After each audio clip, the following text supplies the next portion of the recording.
Axelwood? What? Is he making names up? I probably showed up as that. We got Axel, grapefruit. I think I'm called Donut or something. I don't know. All right. Mustache, what do you come up as? I think I was Axel. Oh. What? All right. So much for step You one. you shouldn't give us we're a bunch of little kids, man. You can't give us something like this right before a show and expect us to concentrate on a show and be professional. Shiny object, squirrel. I just see little boxes jumping around everywhere, Steve. What the heck's going on? Jacked up on Mountain Dew. Yes, you are. Oh my God. We're trying to be professional and it ain't working out, Steve. We'll figure it out one of these days. Or maybe we won't. Allegedly. Keep your hands off the emojis. Yeah. Got to be careful when nobody didn't go in there and type something obscene and I'm reading off the script. Yeah. He will read what you write. The process from this to this, there's a little separation. It's just going. Hold on. Like a peanut ballroom. San Diego. Where in the world is what? Get us started, Joey. Let's kick this off, Joey. Are y'all sure y'all are ready? Or should we I just don't know. we should just get a little bit more of it out first before we go? I don't think it's Do ever that going on to the end. intro. No.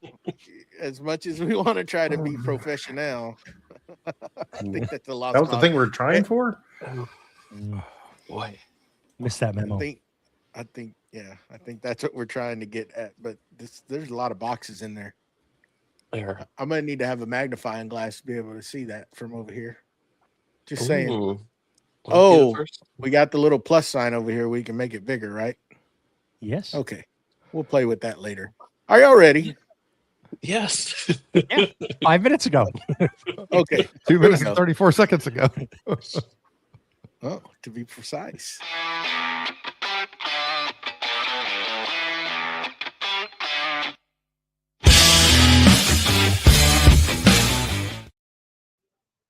Welcome to episode 130 of Creative Makers Podcast. Y'all threw me off because I don't ever start it that way. You see, Steve? You see what you did, Steve? Anyways, I'm Joey with Steel Blade Woodworks, joined by our host, Matt with Wacky Works, Mustache with the Wooden Mustache, Steve I with Steve I Designs, and our special guest, Mr. Tyler from Forge 3D. How's it doing? How you doing? How you doing? How you doing? How we all doing? Boy, this started off great. It's a rough start. But hey, it started. Everybody wants to see it. I'll eventually get it right at some point. It's 130 episodes in. Come on. Yeah, we got it. Yeah. It's 129 practice. They're trying to wrangle this mouth in and it's just not working. Boy, I should have. Boy, there comes a lot of chat. What's up? What's going on? Anyhow,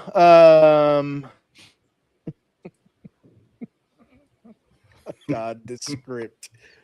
You're gonna have to practice. No. Anyhow, okay.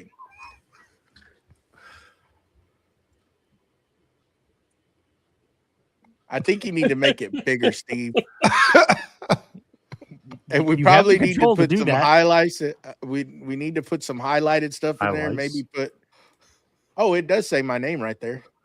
Who put donut in there? Who put donut? Matt, did you put donut in there? Steve, can you delete the script, please? Somebody put donut in Let's there. start off with Alf off the rails. That's where we're heading because you see. Dang, Wesley. All right, so let's kick things off with what's in the works. You did it? in What'd the you do? shop. What did I do? I didn't do any. I'm trying to read the dang script. See how good that's working. Oh, No. Oh God, help us. Anyways, this isn't a good first showing with what's about to be announced, but we promise we'll get better. What's in the works in the shop there, Tyler? it's a safe word. Production is what's going on in the shop for me, and still on the friends and family list for some folks. I think everybody, but one has received their friends and family stuff so far. I'm starting to think it's on purpose. You can You're all just messing with me. Oh no. So yeah, that production for Forged and getting stuff out from Christmas orders and New Year's orders and the Bench Woodworking video. Still seeing some great stuff from that, and still have a lot of honeydews to get done. Getting grief on those, so I've got to get caught up on some of that here, fairly soon, or murder may be the case that comes up. So a lot of this, a lot of that going on. Nice. Got some new launches. Are we going to launch some new stuff? Oh, I have 27 new launches for 26. Yeah, they're going to be out here now. So we've got a few new launches that are coming up now that it is 2026. Sys Surface will be out. Some people have already seen that. That'll be rolling out here, officially announced probably towards the end of the month. Some new accessories for AnchorPod will also be popping off soon after that, and then we'll see what the rest of the year holds. So Nice. and there isn't something else that's going on right now. I can't think what it is. It's something to do with a sponsorship, I think. Oh, really? Oh, Yeah, really? yeah. I think there's a sponsorship that may be happening, but I don't want to let the cat out of the bag. I'll let the fine folks that we're going to be sponsoring let that out of the bag. I think you ought to. I think so. Or do you want I me? ought to. I Sure. think you ought to. Yeah. I think you ought to. Well, these really professional folks, not Oh, so Highly it's respected out. podcast. these highly It ain't us.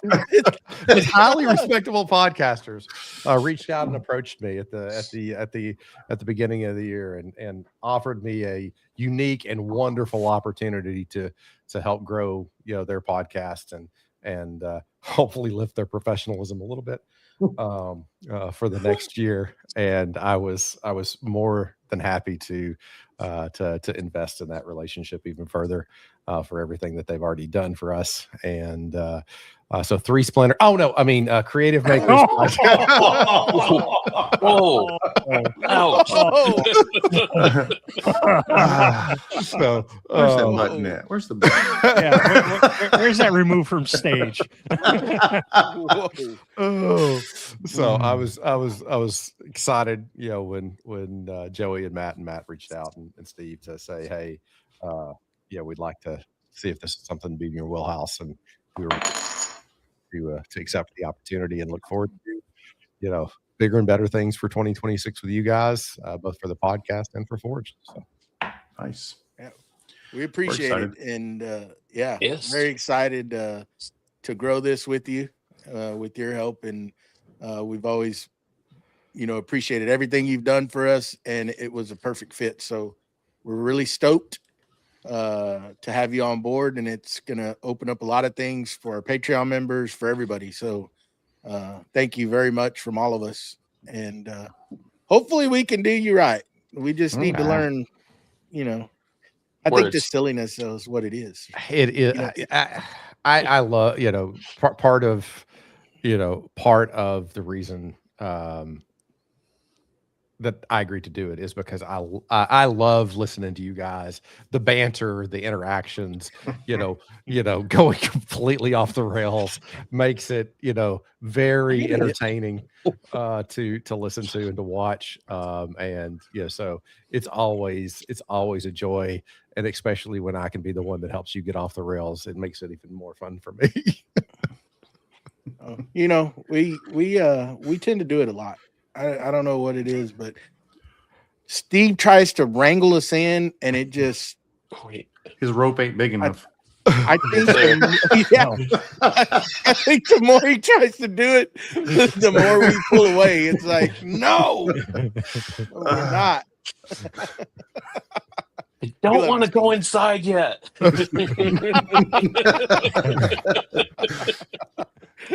Poor Steve, he's probably going over there and hitting his head against the wall after. He's like, guys, can't do it. Just trying to help my friends out. That's all. But Can't you give wrangle us the a talent, web, Steve. you Can't give wrangle us the a talent. web active Yeah. show script, and you have jokesters in here that are going to go put donut in there that I'm supposed to read, and I'm going to read it because I'm like, who the hell put donut in there? You know, That was me. of course. Unbelievable. Like I said, I like to help it go off the rails. Okay, Well, So, success. mission accomplished. Wagley, what's in the works with you, bud? I've been in the shop trying to get this CNC that was sent to me, just trying to play with it, trying to get the ins and outs of their software. It's a little different than what I'm used to. So I think it's going to take a little longer than I thought it was going to. So I'm playing with that. Also laying out the where I'm going to put the sawmill and the sawmill station for it. I'm going to build it all out, the shed, everything for it. So I've been looking at that, and actually looking at possibly getting another chainsaw because, well, you know, Ooh. you got two, you got to have a third one just because they all need friends. They do. So I'm looking at the 500i from Still. It looks interesting. So been looking at What that. does that mean for all us unsavvy? The 500i, Chainsaw. it'll run a 36-inch bar real easy. So the stuff I have now, I can get a 30-inch bar on most of it. I can get a 32 on a double skip, but chain. So skip chain means that it's missing links, so it can recover the motor quicker, but yet grab deeper. So, but the 500i is built for 36-inch chain, be able to run on it. And so that tree that I have to take down, willing to take it down with what I got, but would rather take it down with something a little bigger. So You have to you have to get the new tool to take the tree down.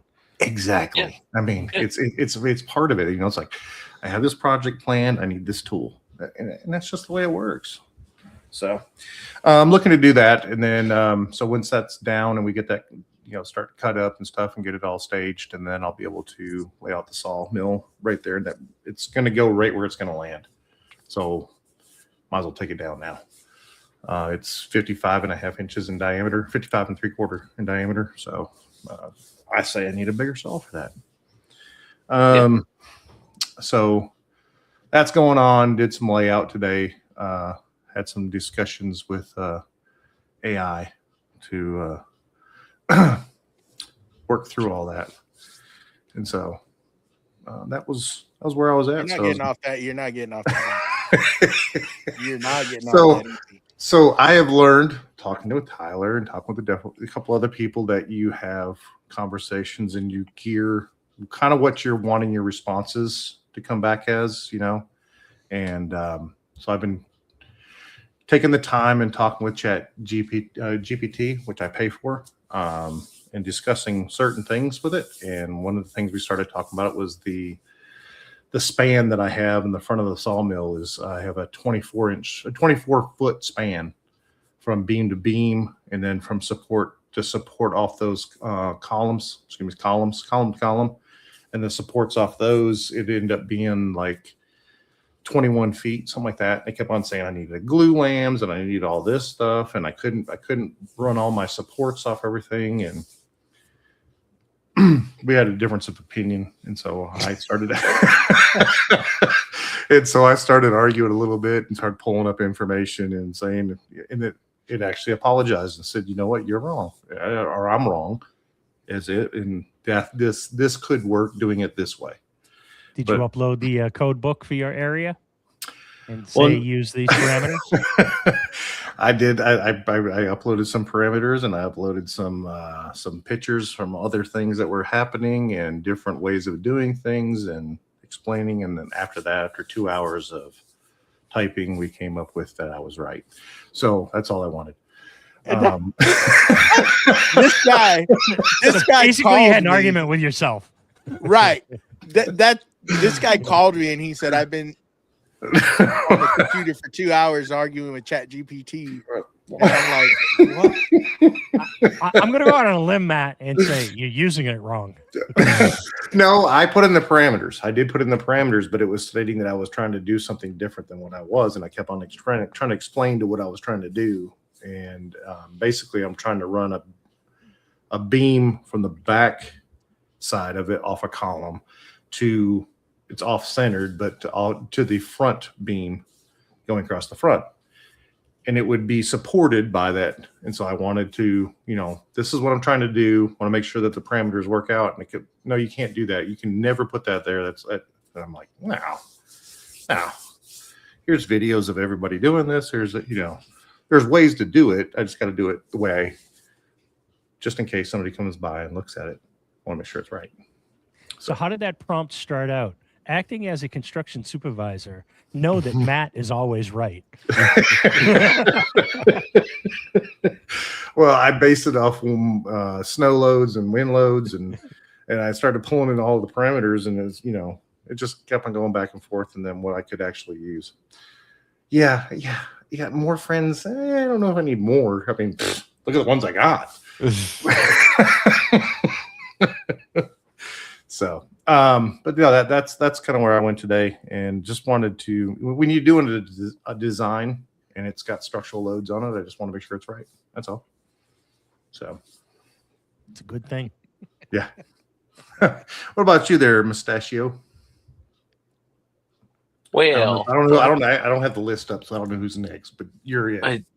yeah. Well, some of these guys kept me up really late last night, so I had I slept in a little today. All day. The dog didn't get any work done cutting that tree up. I've already had a conversation with her. She apologized. I did get the 3D print done for the jointer. So on the Grizzly joiner that the gracious Joey gave me, the top of the dust chute is just open.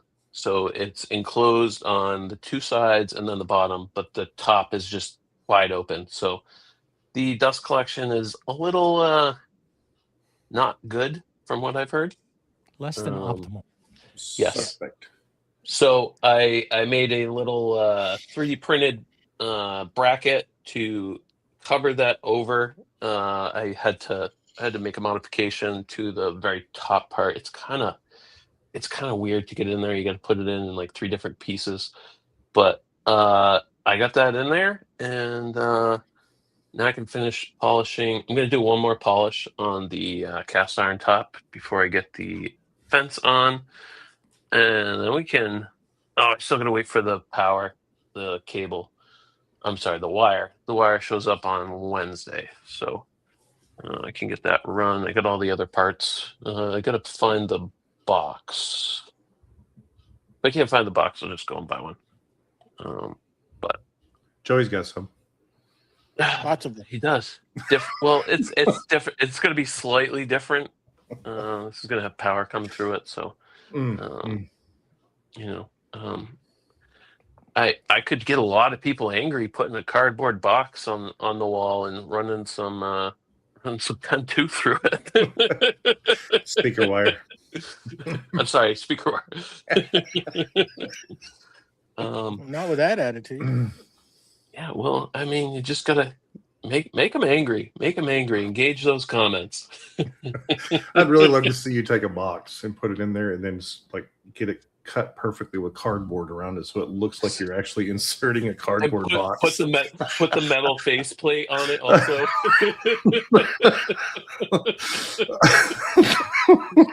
What? I don't see anything wrong Don't here. encourage him. Don't encourage him. 600 comments later.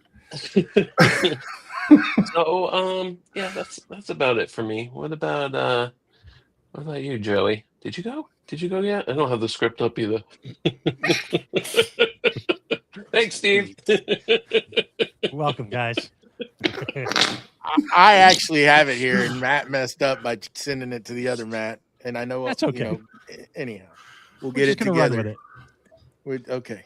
So I am Joey still first. working out. Still working out in the shop.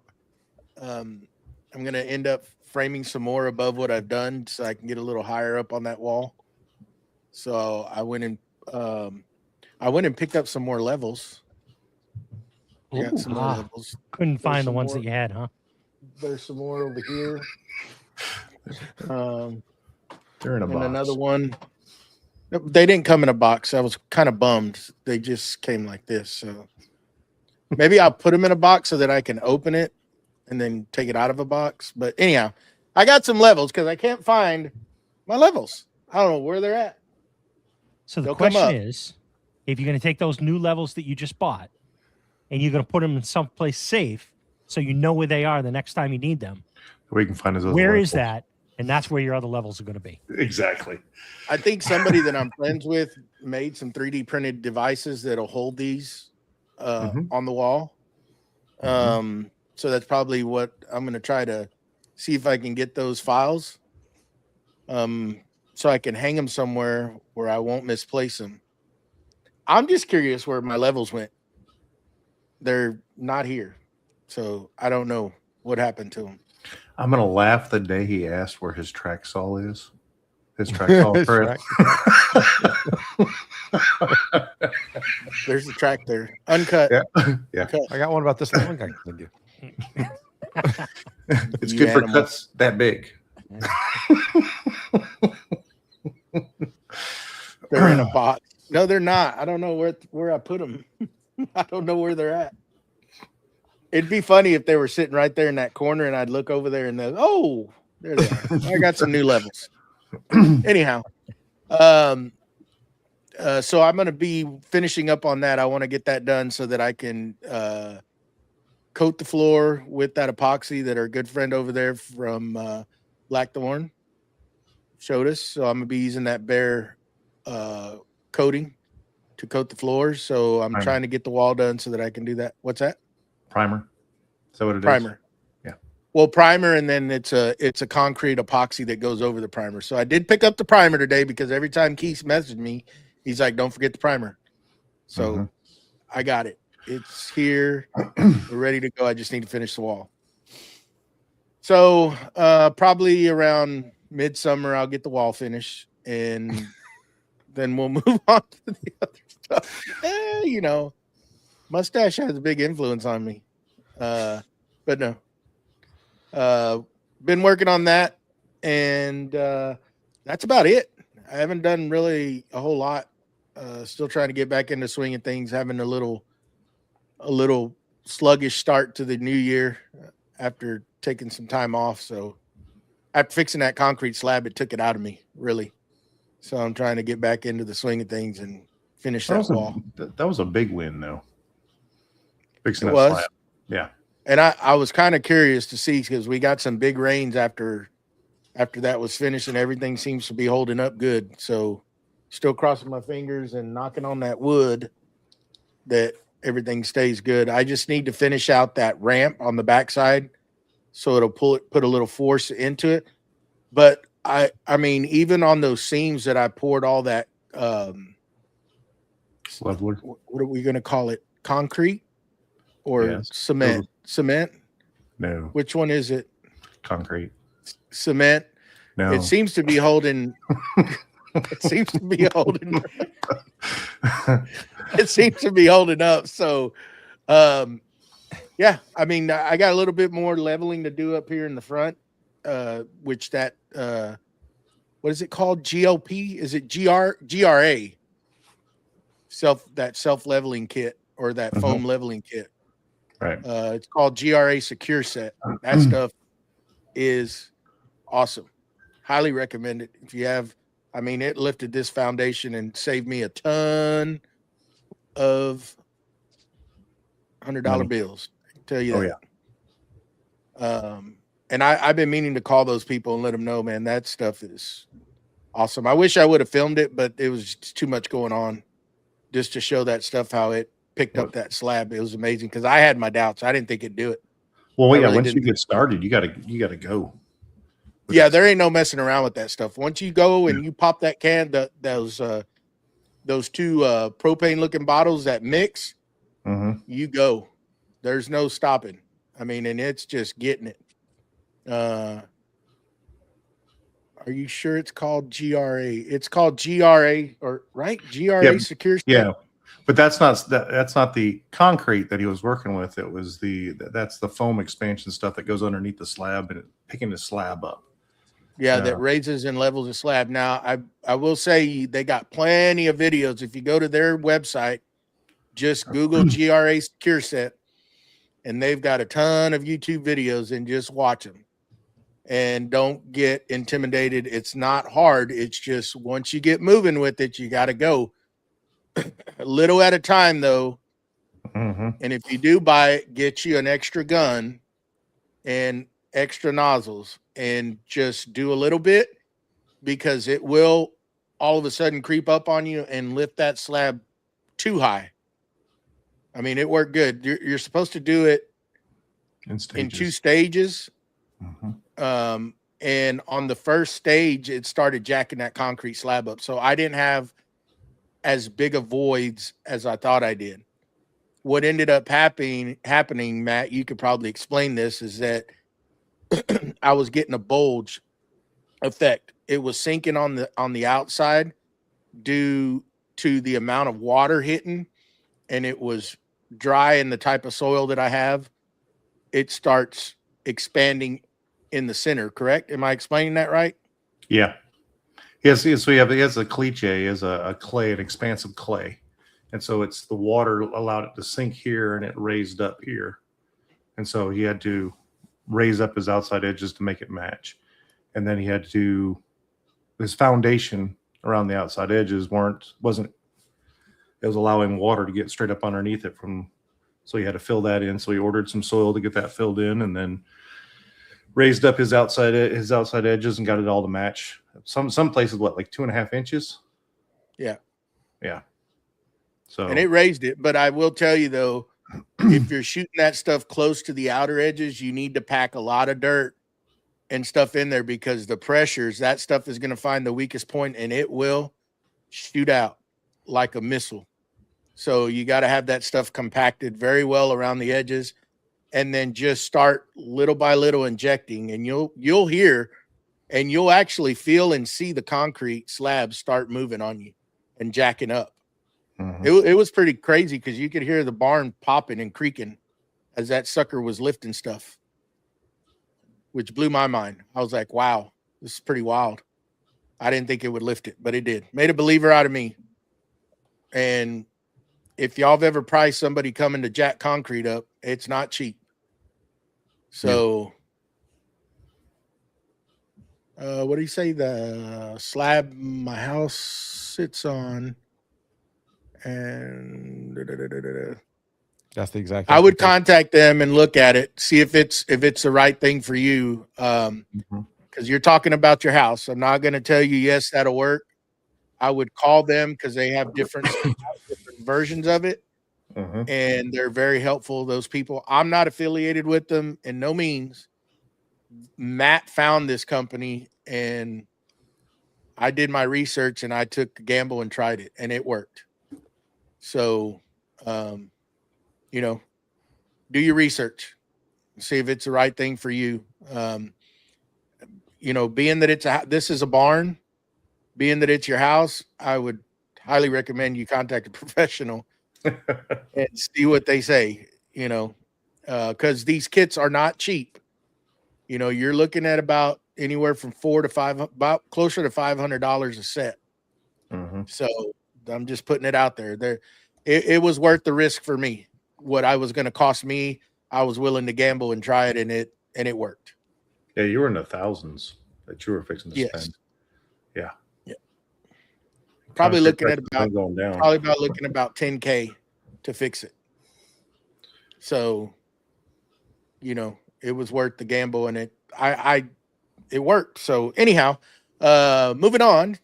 After that, I'm gonna finish working on the walls to get all my equipment back in order and everything. But that's about it with me. I've gone on long enough. How about you, Steve? Got it right. Yeah, so same with me. A little bit of a slow start after the new year, but I've been spending some time in the shop trying to reorganize and I'm quickly filling up the 30 drawers in my miter station with all the stuff that I had wanted to put in there. And I'm also using the opportunity to kind of purge a lot of old stuff that kind of either old tools that, were inherited from my father or my grandfather and, that I no longer really need, or I've replaced with other versions. Going through and getting rid of the coffee cans full of nails. I don't think I've actually driven a nail in 15 years. So I don't know why I'm holding on to those. So I'm curious, is it the same at your house as it is at mine? The more space that you have for storage and organization, the faster it fills up and the more less space that you have. Yeah. Yeah. I mean, I think the day I said, okay, the drawers are all done for right now. I'm going to start putting stuff in them. I spent about a half hour, 45 minutes, and I already had 7 drawers full. And I'm like, I haven't even touched the stuff that I actually wanted to put in here. So, it tells me one of two things. Either I have too much stuff or I'm not putting the right stuff in there. So I'm doing a little purge as well.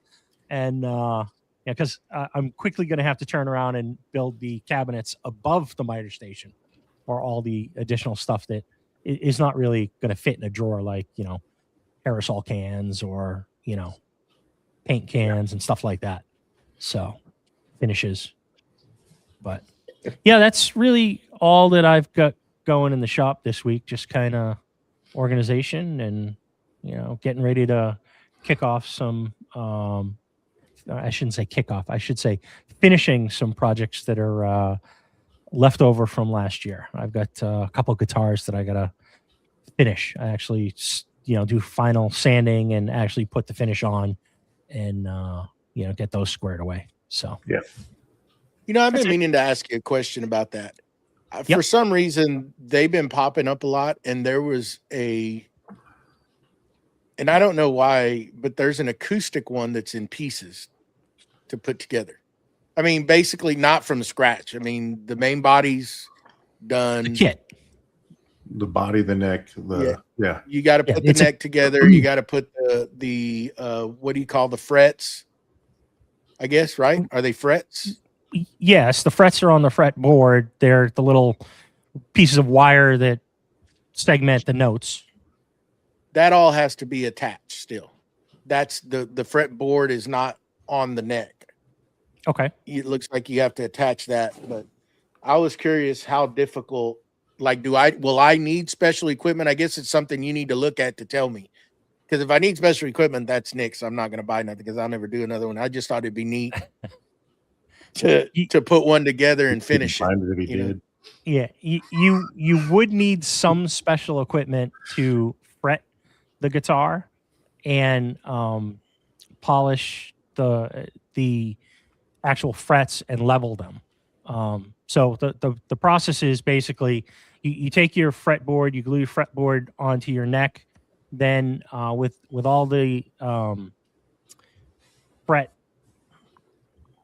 they have to each be cut for individual because they're slightly different sizes as the neck tapers from the headstock down to the bridge. But those all get pressed in and you would need some form of a press. There's like a bunch Arbor of different press. versions. Yeah, like a 40-ton arbor press, Joey, and you're golden. Yeah, 40-ton arbor press, hydraulic. It'll work great. Could It'll I use really that put that in there? elsewhere? No. Would Probably that be not. usable? No. We're teasing. You don't need a 40-ton press. I get it, but I'm trying to. And He's you would trying- need some He's He's files. trying to gotta- sell this. You He's trying gotta to sell this. justify it. Yeah. To open up the bank account. You would need It's some. done now. Don't worry. It's files. over. That ain't gonna. Okay, files. But what you can do is, if you have an interest in that, you can buy a kit where it's mostly together and the frets are already set and fretted. And you basically bolt the neck on, you put the tuners on, you attach the nut. So, you don't have to, there's like an intermediary.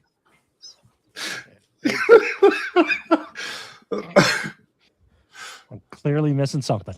You're not Yeah. checking the chat out. There you go. Let me just put it up there. Let me just put it up there. All right. There you go. Well, that's Nick's. Thanks a lot, guys. Jennifer, it's so that he can, play the guitar and sing and serenade you. Just think that about that derailed faster and not tightening up your handlebars. Yeah. They don't know about that, so don't even bring it up. We know about what? Yeah, Hmm. we'll Oh, just let that go. I ain't biting. You already got enough out of me. Anyhow, moving on. Moving on to our main topic. Can't tell this guy nothing. Nothing. Shut up, Joey. Shut up. Tyler.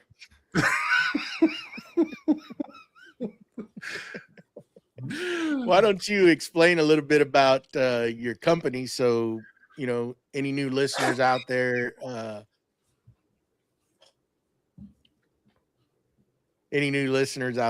can get to know you and your company a little more. Jesus. Stop putting stuff in the chat. Oh, thank you, Joey. I'm Tyler Collier, the founder, owner of Forge 3D.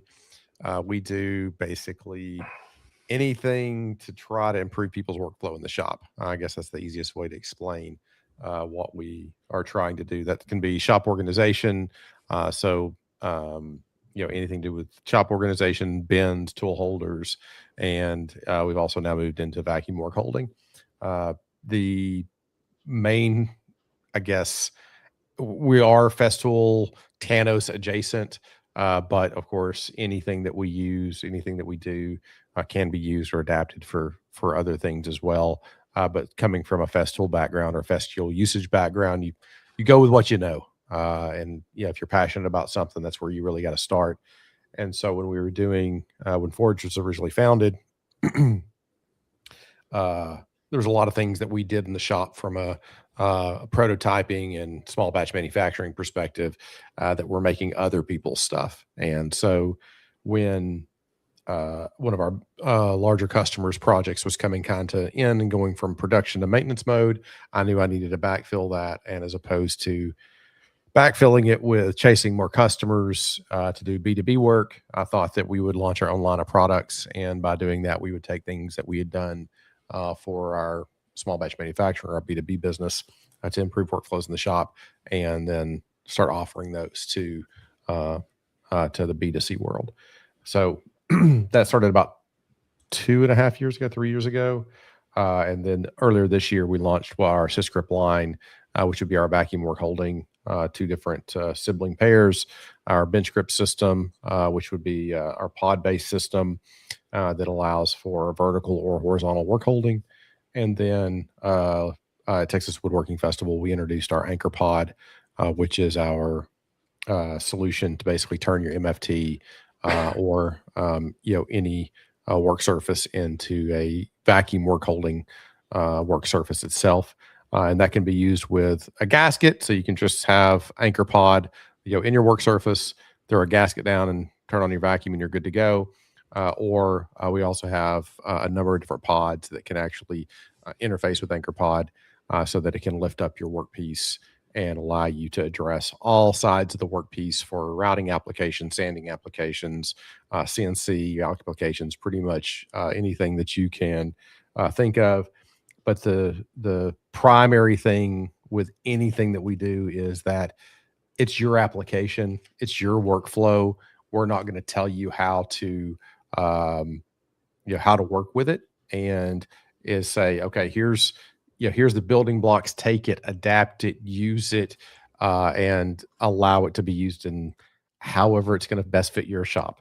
Because that's one thing that always does get me is when a tool manufacturer or an accessory manufacturer says, all right, here's this tool or accessory, and you can use it this one way. And that's not something that we want to try to do. We want to make it where if you have a crazy wild project that you want to do with it, then we're going to enable you to do it. And if you need help doing it, we're more than happy to try to figure out a way.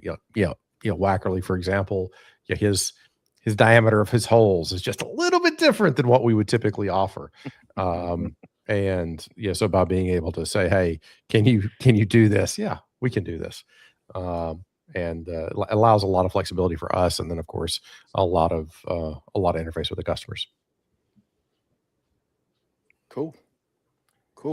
You do have a lot of cool hold downs, and I know that Tyler is going to end up coming out with a lot more this year.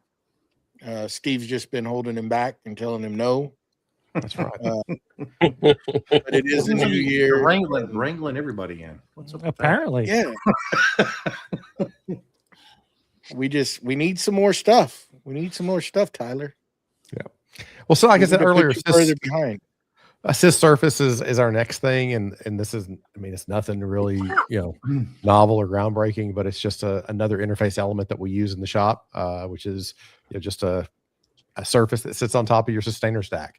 That's something that we've been using for a while. We've now had it in testing with a couple people and gotten some good feedback, and so we're now ready to put it out there. And it's just another way to work, be it mobile or in the shop. If you have a small shop space, if you're in the Tanos or the Festool ecosystem, what you typically have is quite a few sustainers laying around.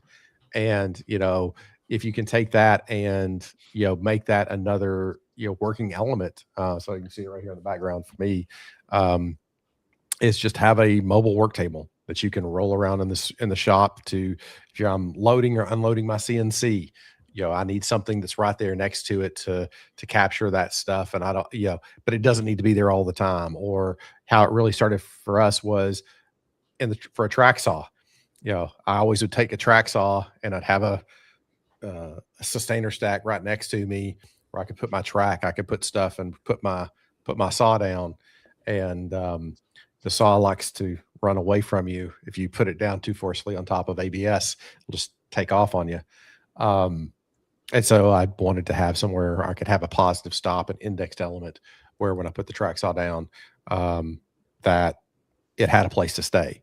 And when I did that, somebody asked, just like a lot of people, when they see a picture of something else that you have in the shop, they start asking, well, what's that in the background? What's that other thing that you have there? And starting asking people, and they thought it'd be something that they would like, and then showed it earlier this year and got some feedback. And then something simple that we can come out with to open up the space. But we'll have for the M series, the L series, and then for basically a 2-stack. So 2 stacks of sustainers, on top of a cart, so that you could actually fit, like Ronnie Fulton says, that's the perfect size for him to do finished carpentry work, because he can take the cordless Capex, the KSC 60. Is that right, Stevie? Yes. Yep. And as opposed to having the wings and everything just for simple work, you can drop it right there on top of it. It has dog holes on it, so you can interface with those to hold the saw down and just wheel it from location to location to do finished carpentry, not having to have a full blown setup for some things. So it's going to be interesting to see what people do with it, which is always a thing that we like to see, is what people take your creation and do with it. I said earlier, we have some new pods coming out for Anchor Pod. to kind of fill out that part of the family. Be doing a lot of stuff for the S76s this year because we bought a lot of Sustainer S76s for our kits. So we'll have a lot of things that we're going to be coming out with that. And what we did with the Forged Edition and the Versa and the Max kits did open my eyes up a little bit more of how useful the S76 can be, which is the very small Sustainer, especially with the new Thanos rack that allows you to hold. I think they have on Sustainer store, they have a two port version and then a 6-port version. That really opens up a lot of different things, because one of the things that was the most annoying about the old minis before they were the S76s was transport, getting them from point A to point B. So if you were in a mobile space, it didn't make a lot of sense to have them, because you couldn't really get them to where you needed them to, because they didn't interface with the rest of the Sustainers. And now with the racks or the ports, I'm not sure what exactly they're calling them, it really does allow you to make them mobile, or to organize them, or to store them, or to put them somewhere. And so it's opened up a lot of opportunities to customize and come out with different inserts for those, and for our products and maybe other products as well. Yeah, I mean, I'm using the heck out of them. I'm probably going to order a few more just to store all the different goodies I've gotten, because I myself, and you can also, if y'all don't know, if you can also get the inserts for them as well, correct? From you. Right. So you want to talk a little bit about that? Yeah. So right now we've got Pod Dock. One thing that we try to do is, anytime we release something in one product family, we try to tie the other product families into it, because one thing, shop organization, and Wackerly came to my shop and was taken aback by size. It's grandiose and huge. His wife was, said the one thing a man never wants to hear. But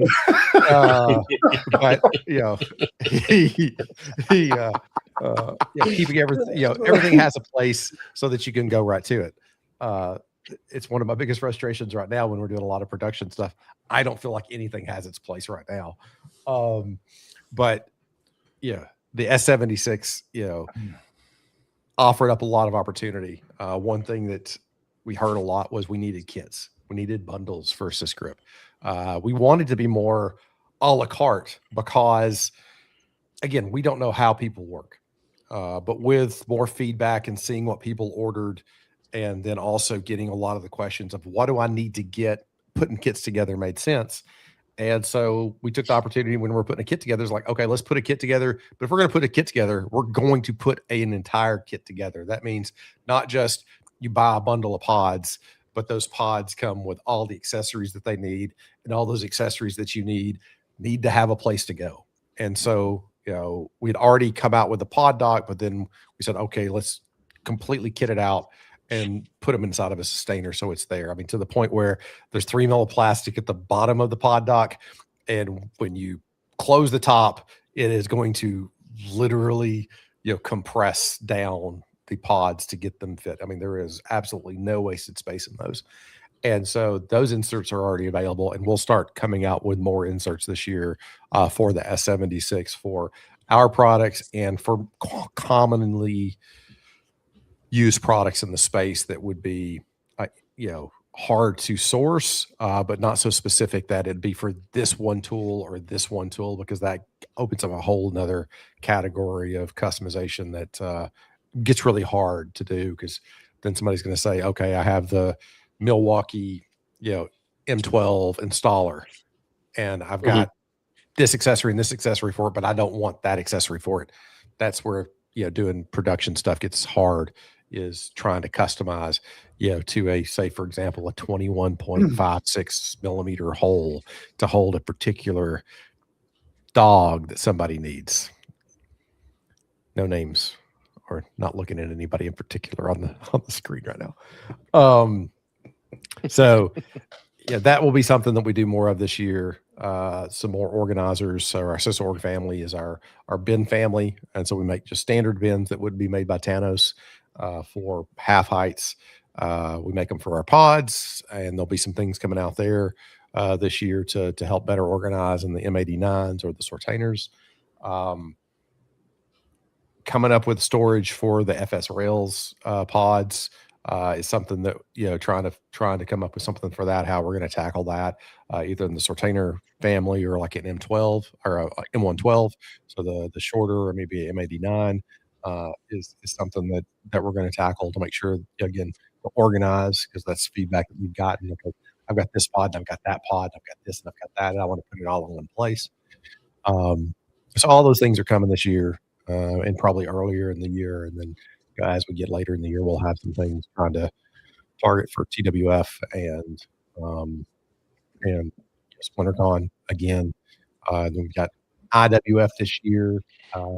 Still trying to decide if that's something that we want to exhibit at. I'm not sure. It's a little bit bigger nut than I may want to put out, because we're doing SplinterCon, of course, TWF, which is Texas Woodworking Festival. So yeah, a lot going on this year, a lot going on this quarter. It's amazing that January's almost half of the month was gone. And it's just like you said, Joey, like getting back into gear. I mean, we're 11 days into the month, and does not feel like we should be 11 days into the month yet. So yeah, it looks like Jason Sullivan down there has some questions. He wants to know if you would custom do. I'm not going to read it all. Will you do custom logos on the products? It depends. It's something that we've been asked. I've been interested in getting to like a UV printer, where that allows you to do a lot more customization and those types of things for sustainers.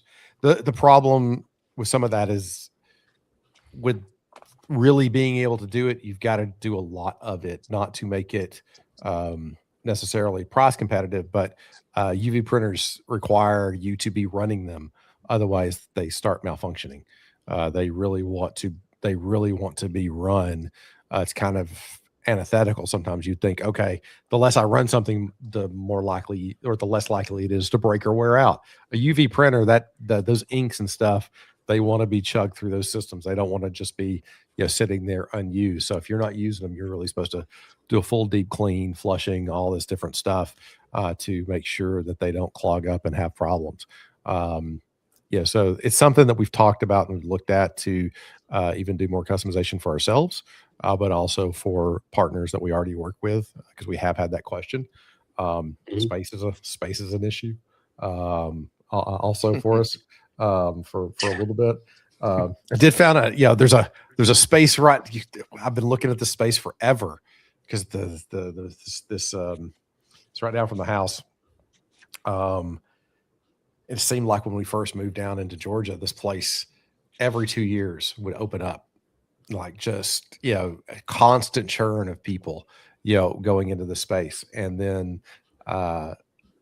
with Forged and what we've done, there's been somebody there like for 6 years now, just solid. Well, a for lease and for sale sign popped up on it, I guess this week, and I dropped in at the end of last week to ask, what's the lease or what are they selling it for? Yes, it's not in the cards.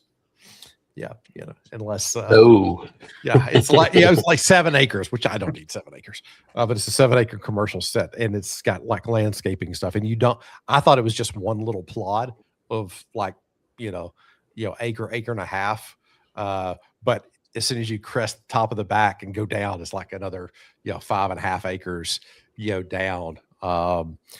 And in Gwinnett County, 7 acres is it's sporty. I said, what about the lease? And the lease is stupid for the space as well. So it's not what I need, but it's where I want it to be.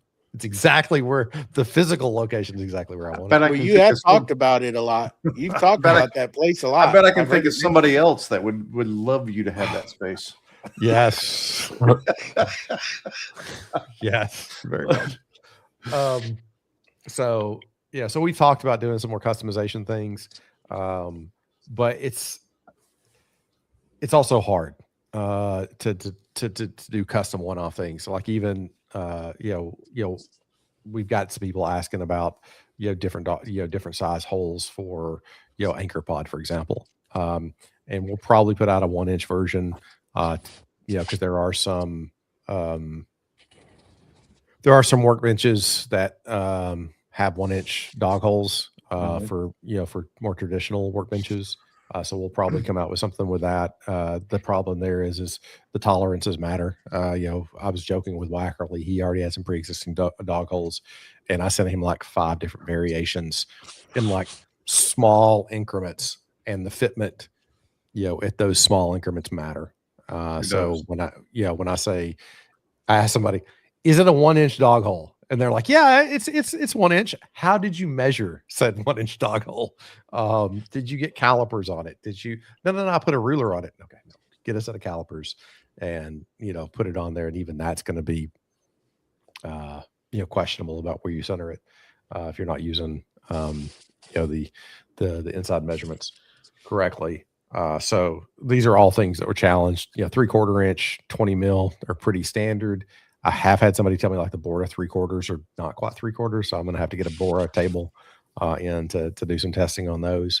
But doing custom things is always hard, from a timing perspective, from a production perspective, from a mixing up perspective.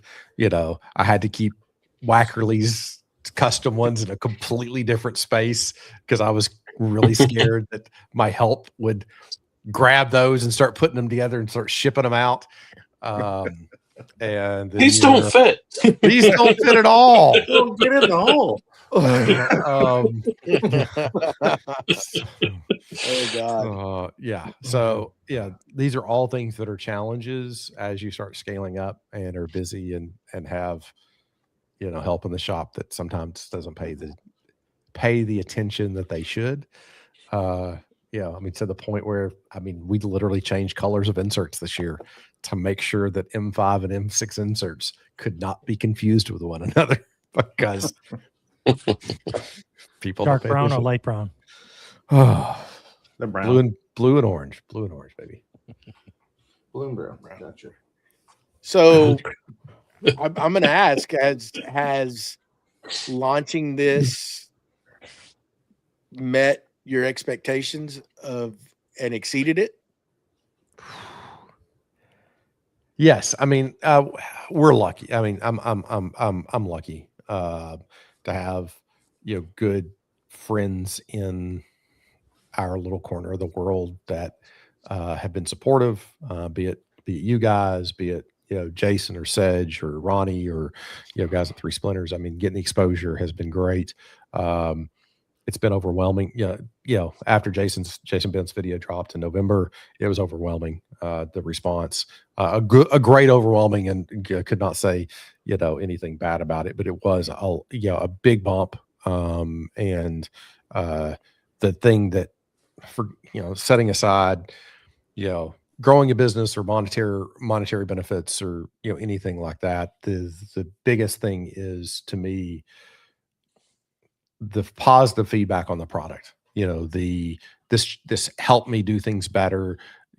This was well thought, appreciating the thought that goes into things, and even something as simple as the packaging, something as simple as somebody noticing little things that I notice, like selecting all of our fasteners that need adjustment to be 4 millimeter, so that you use the same tool across all the different elements to adjust and to interface with.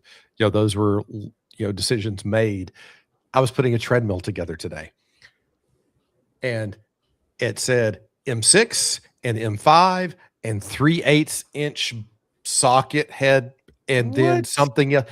And I was just going, my son was asking me, why are you so upset with them? I'm like, well, there's an M6 bolt, and then there's an M5 bolt, and the M6 takes a 4 millimeter, and the M5 is, flat. And this one over here is a socket head 3/8, so it needs a imperial, and I was like, this is the most frustrating thing to me. And when somebody put a review up, I don't know, a week or two ago, after having got everything and said, having the same adjustment across everything was the nicest thing about it. Great. That's the nicest thing about it. I appreciate it just because it's something that, I thought about and made sure that when we develop something that we stick with that, so it carries across the entire product line, as best we can. There's going to be times where we can't do it. But right now we basically like two standard sizes, 2.5 mil, which never has to be adjusted typically, and then 4 millimeter, so that goes across, the M6 fasteners we choose or the M5 fasteners that we choose. We make sure that we stick with a 4 millimeter head if we can. Because when you don't, you're putting together a treadmill and you're cursing it because I got to get up and go get this one. Yeah, get up and go get that. Got all the, or you have to just deal with the crap tool that they put in the box because it happens to be there, and you don't want to have to walk across and get the other one. Great, now it's stripped. Exactly. So it has exceeded. The feedback has been great. I won't lie and say it's been more work than I thought it would be. It's not something that I could do alone, be it with support from the family, having my sons, work for me. It's not something that, could do by myself. Could not do it without, guys like you being interested in the product and putting us on the show and then reaching out and saying, hey, we want you to sponsor. It couldn't be possible without, Jason, Bent, putting out a video, or Sedge sitting down for the first time we met for 2 hours and, giving feedback on things, or, just the wider community of folks that I've met in the maker space. None of it would be possible, without the entire community, no matter how hard I want to grind, how many hours I want to put in, none of it would be possible without, all of that. And then of course, my wife, being supportive or accepting, understanding, or tolerant, or I do come into the room and there's a lot of Lifetime on. I'm not sure if that tells me anything. She's Murder mysteries. Exactly. How to get away with murder. Snaps. I think all our wives are planning it at some point because they all watch the same stuff. We can't let them all talk. I know Joey and Matt. I know y'all's talked, but we need to. So.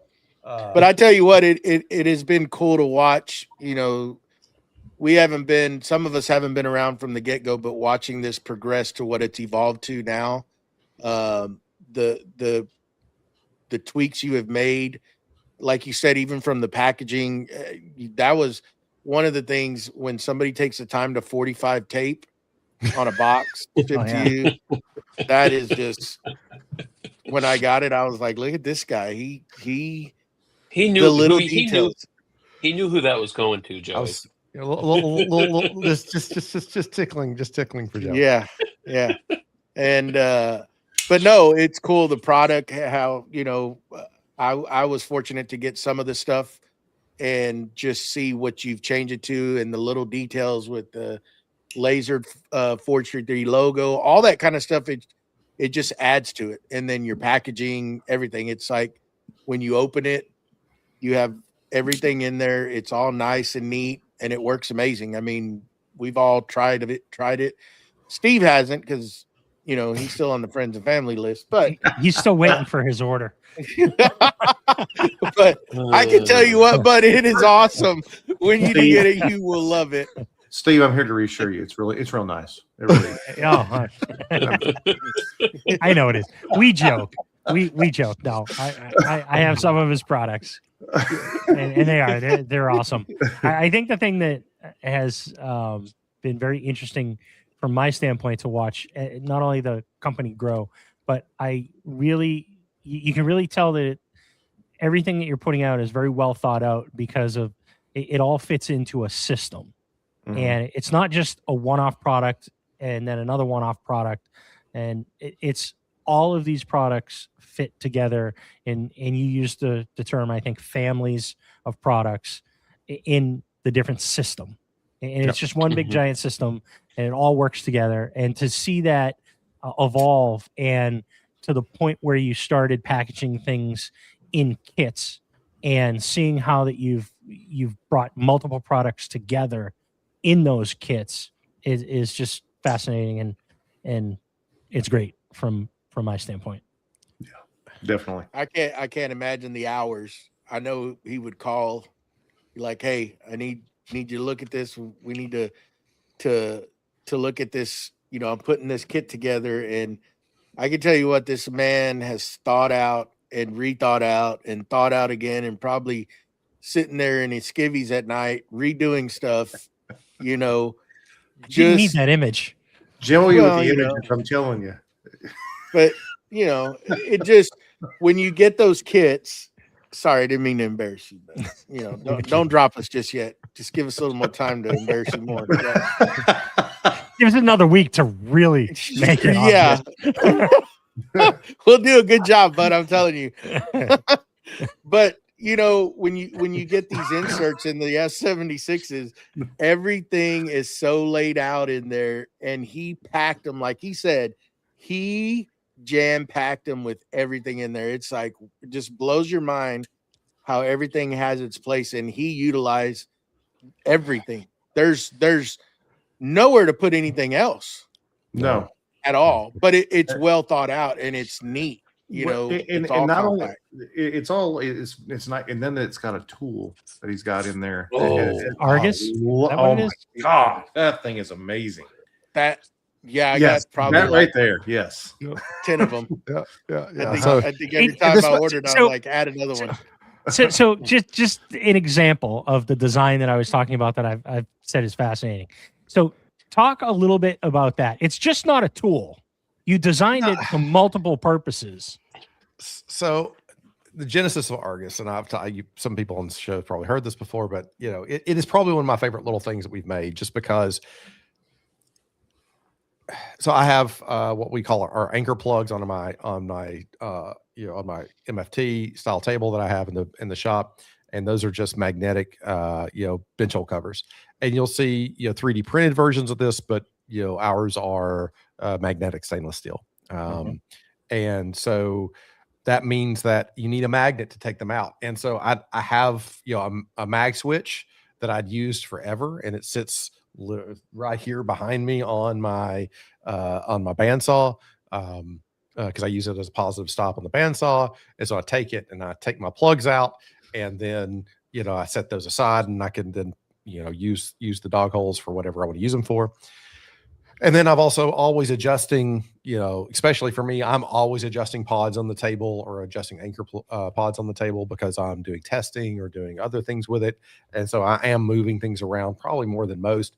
But, even if I was just using it for, operations, we have 2 pods on the front of the table that are at a far distance. But if I'm working with a small piece of stock, I've got one that pretty much lives in one place, and I can slide the other one in place so I can use it on. And I'm always having to find a tool for that.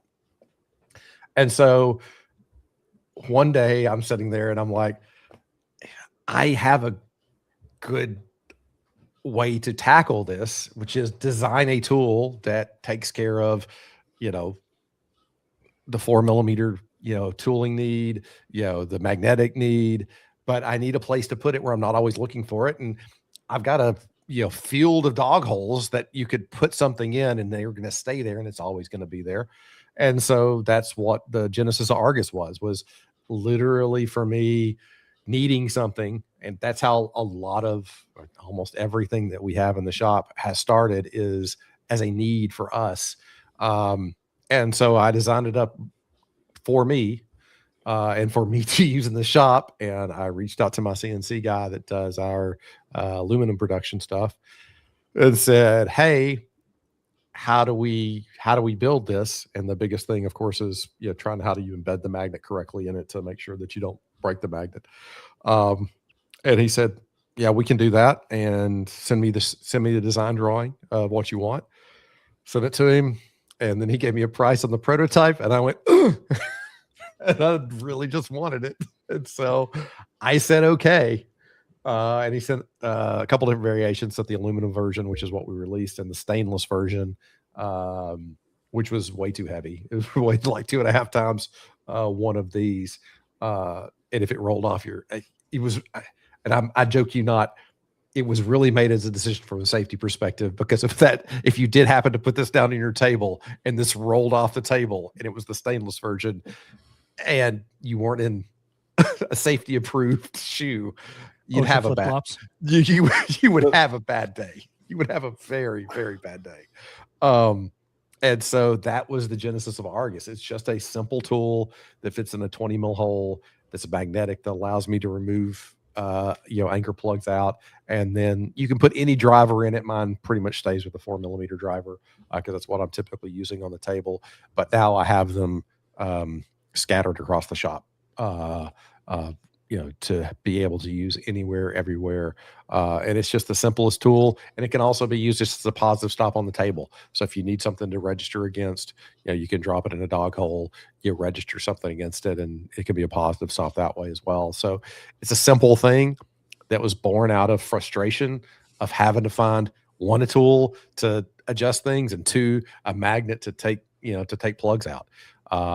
So it's the simplest thing, but it allows a lot of flexibility, and to put it in the kit made the complete sense. And so, when you're trying to find a place to put it, you're like, okay, I've got to put that in the kit so that it fills it out, and puts this in the kit, and put the anchor pod in the kit. And the anchor pod's really too tall for an S76, unless you position it literally right over the foot detent that, where the foot on the bottom of the sustainer is. So people have asked, why is the anchor pod positioned? It's the star of the show. Why isn't it dead center? Because that's where it would fit. It would fit in the corner. That's where it would fit. Even to the point where, me being way too me, launching anchor pod. So we've got the core, which is literally just anchor pod. And so by itself, you don't get anything else. If you want to build your own custom gaskets, you want to use your own custom way, core is the way to go. We've got anchor pod foundation, which is the foundational kit. And that's anchor pod, 4mm T handle, not Argus, but just a 4mm T handle, 1500 mil of hose, and 2 gaskets. But me being me, I needed packaging to put it in. And so, as opposed to just having a cheap foam package, we did a little bit upgraded foam that's cut to fit in the S76 when you get it, so that you can take it out of the box, and then you can put it in S76. You have a place to store everything, as opposed to just doing foam packaging that you toss away. And if people toss it away, it hurts. But it's something that is just trying to think through how somebody's going to be using the kit, being able to store the kit. If you're using the kit all the time, you're probably not going to take it out of the table, but having a place to take it if you do need to. But if you're mobile, because everything that we try to build, we think about it from a mobile perspective as well, because a lot of us are hobbyists. I've got a lot of professional guys, cabinet guys that are using product. So you got to think both ways. It can't just be a set and forget. Always has to be in a permanent table. It's always, got to be thought of as both in a shop space. It needs to be for guys that don't have a permanent shop. The number of people I talk to that, have to break their MFT down and set it up to the side to get it out of the way because they don't have a dedicated workspace is something that you have to think about when you're building a product, that it has to be easy, for a customer to be able to use it. Because if they're not using it, then, unless you're Joey and it just sits in the box, it's the thing that you got to think about. So all those folks are what we think about when we're trying to build product. And it's interesting to talk to folks to know. And that's why I went the S76 route. Yeah. Put it up, take it out. And organization's great. If you got it where you need it, where it's at, go right to it, take it off the shelf, take it out of the rack. It's there, it's ready to work with, and you don't have to be going, oh, now where's this other part? all you got to do is remember to put it back in the box. It's right over by his levels. Exactly. Too soon? Too soon. Too soon. Okay. Too soon, Steve. Too soon. I know those suckers are going to wind up coming up somewhere. And Joey, don't feel bad. You're going to find them. How do I know that? Because this week. Oh, you found out youngest son- Pantoro? That's way too. What would you do with a brain if you had one? Son, my youngest, went to our warehouse space where we have a store of a lot of filament and supplies and things to try to maintain a somewhat of a level with the not storing it all in the shop and garage and shop space and cover. Really annoy the wife. And so he lost the key to the lock. This is the second key he's lost. Locks come with 2 keys. So now you have no keys. Drill the lock. Opened it, replaced the lock. I drilled the lock, replaced the lock. I came home. I was walking up the front steps, and there was the key on the ground next to the front step.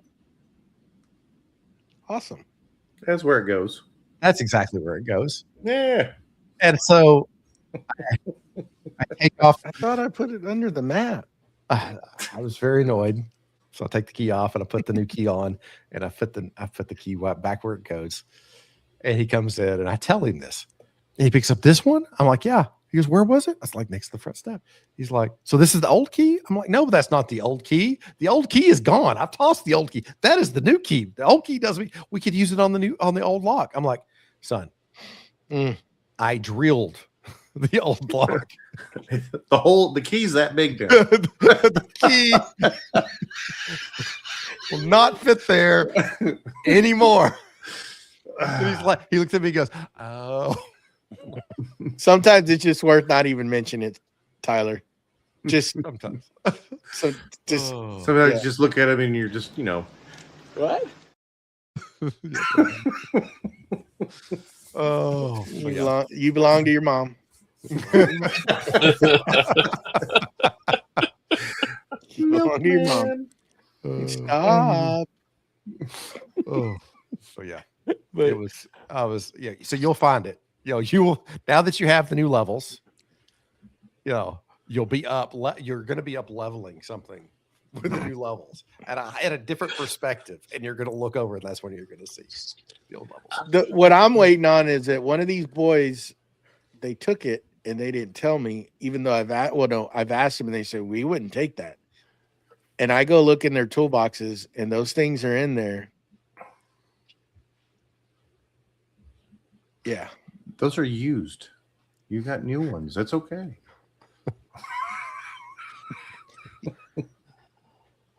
You know how long I looked for them that night, and it's like you can't misplace that.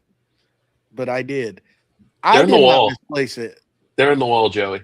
Yeah. They're not in the wall. That would I be think hilarious. I almost took that piece of plywood off just to feel in there to make sure that it's not in there. Yeah, I told you. But there's no way that I There's walked always up a way. level. There's always a way. I just don't understand where I put this level, because we were using it on the concrete and it's just gone. I said the same thing about my phone one time until I walked by the slab. The slab was ringing. So Hello. That was just your coworkers messing with you. no, it was one of those old Nokia brick phones. You know what I'm talking about? The ones that Yeah, didn't the candy die. bars? Yeah, it rang forever. Well, for a day. Oh, those are indestructible. They'd run forever. Hey, I had one of those. Those things were good. Yeah. Yeah. Who didn't have one of those? Everybody. Had one game on it, Snake. changeable face plates and buttons. Oh, baby, customize that. It's just Those those were the things that get expensive ones. super freaking hot when you talked on them a long time. Did y'all ever Yes. experience that? Yeah. It Oh was- yeah. My Right. favorite was when they were sitting on your desk next to your computer speakers, and all of a sudden your computer speakers would start glitching. And you go, "Oh, I got a call coming in." Yeah. 3 seconds later, the phone rings. Yep. Heck, Oh, I even yeah. remember having a cradle that would go in, and I think it had speakers or something. Like it was like a car mount, right? Yeah, Did y'all ever see that for that phone? I know I had think one. so. I think I'm. Nope. Wow. Yeah. I remember the old 30-pin docks for like iPods. Oh yeah, Oh yeah. yeah. I still got a Bose speaker that's got that dock on it.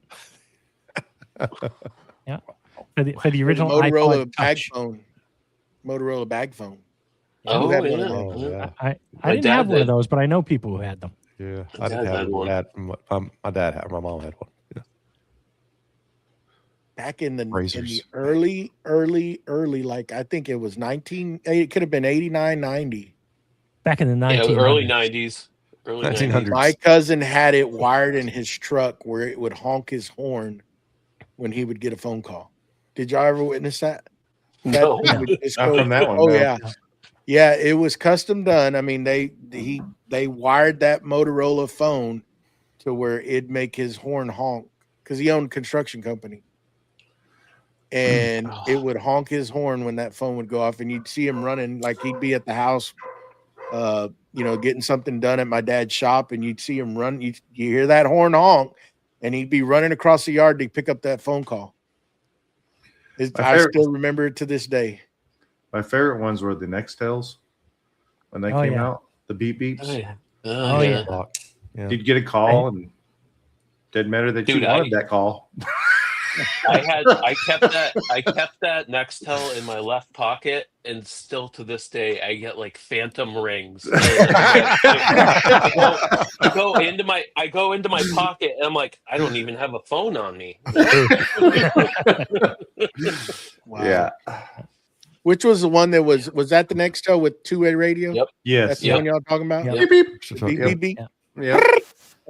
Yeah, I was in college and a friend of mine interrupted us and with some choice words, and the teacher goes, "Excuse me?"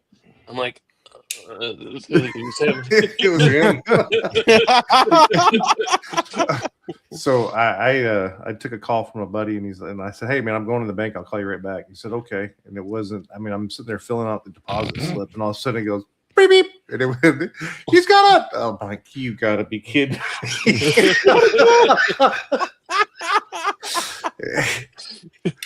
Yeah. Oh man.